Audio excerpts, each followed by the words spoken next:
एक दनु राजा के महाराज दो पुत्र थे जिसका नाम था रंभ और करंभ। क्या नाम है? रंभ और करंभ। दोनों तपस्या करने के लिए गए, जल में बैठकर तपस्या कर रहे थे। जल में बैठकर तपस्या कर रहे थे, उसी समय पर एक मगर आ गया और मगर ने आकर करंभ को खा गया। रंभ बैठा, आंखों से जल बहाता रहा कि मेरा भाई मर गया, मेरा भाई चला गया, अब संतान नहीं है।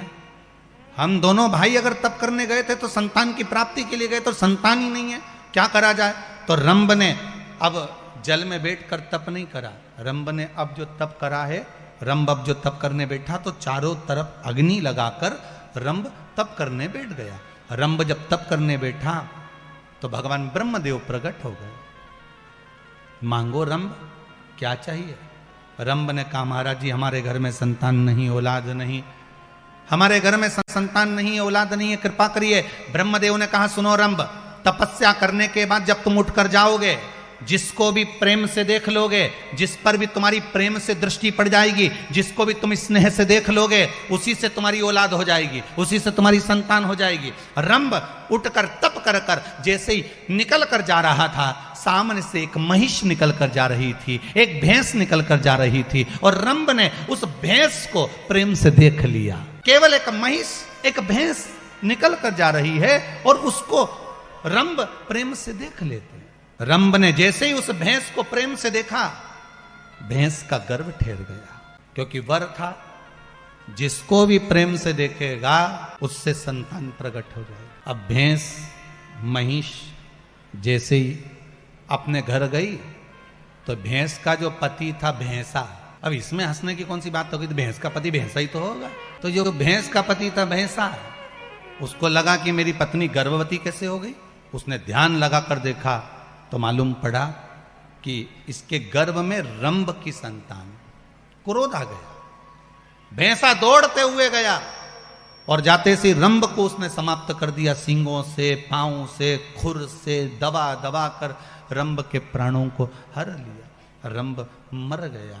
नगर के लोगों ने उसका अंतिम संस्कार करने के लिए चिता जमाई और चिता पर उस रंभ को सुलाया।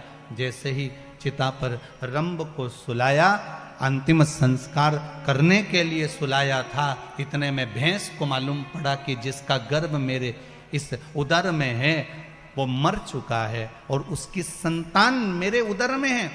अगर उसकी संतान मेरे उदर में है तो वो मेरा पति कहलाएगा, और अगर पति कहलाया तो मैं उसके साथ में सती हो जाती हूं, मैं उसके साथ सती हो जाती हूं। और भैंस महिष भागी, वो महिष वो भैंस भागी, और जैसे ही भैंस भागी और भागते भागते वो महिष जलती हुई चिता में कूद गई। जैसे ही जलती हुई चिता में वो भैंस कूदी है, कूदते से ही उसी समय भैंस के गर्भ से, महिष के गर्भ से एक बेटे ने जन्म लिया जिसका नाम महिषासुर हो गया। क्या नाम पड़ा? महिषासुर। उस भैंस के गर्भ से बेटे ने जन्म लिया जिसका नाम महिषासुर हो गया। वो महिषासुर ब्रह्मा जी का तप करने लगा, ब्रह्मदेव का तप किया। ब्रह्मा जी ने कहा मांगो, तुम्हें क्या चाहिए? उसने कहा महाराज अगर मुझे देना चाहते हो तो वर दे दो कि मेरे प्राण ना छूटे, मैं कभी मरूं ना, मेरा प्राण कभी नहीं जाना चाहिए। ब्रह्मा जी ने कहा ऐसा हो नहीं सकता, मरना तो पड़ेगा। पहले भी कथा में काज फिर कहते हैं बादाम खाओगे तो भी मरोगे, नहीं खाओगे तो भी मरोगे, रोटी खाओगे तो भी मरोगे, नहीं खाओगे तो भी मरोगे, मरना तो निश्चित है। कोई तुमसे कह दे कि मैं तुम्हें मरने ही नहीं दूंगा तो फिर उसको हमसे भी मिला देना, जो आया है सो जाए।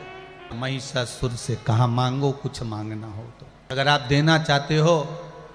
महिषासुर कह रहे हैं कि या तो मेरा प्राण ना छूटे, और अगर आप देना ही चाहते हो तो इतना दे दीजिए, मुझे एक वर प्रदान कर दो, अगर मरूं तो स्त्री के हाथ से मरूं, नारी के हाथ से मरूं। ब्रह्मा जी ने कहा तथास्तु, ब्रह्मदेव ने तथास्तु कह दिया। समय आया, बहुत बहुत प्रयास करा गया महिषासुर को मारने का। आखिरी में देवता परेशान हो गए, और देवता परेशान होकर सीधे भगवान शिव जी के पास में भगवान विष्णु गए और भगवान शंकर से जाकर कहा भोलेनाथ कुछ कृपा करिए। शंकर जी ने पूछा क्या कृपा करना है बताइए? महिषासुर को मारना है। शंकर भगवान बोले उसको तो स्त्री मारेगी, उसको तो केवल नारी मार सकती है, नारी के सिवा कोई नहीं मार सकता। अच्छा, स्त्री में नारी में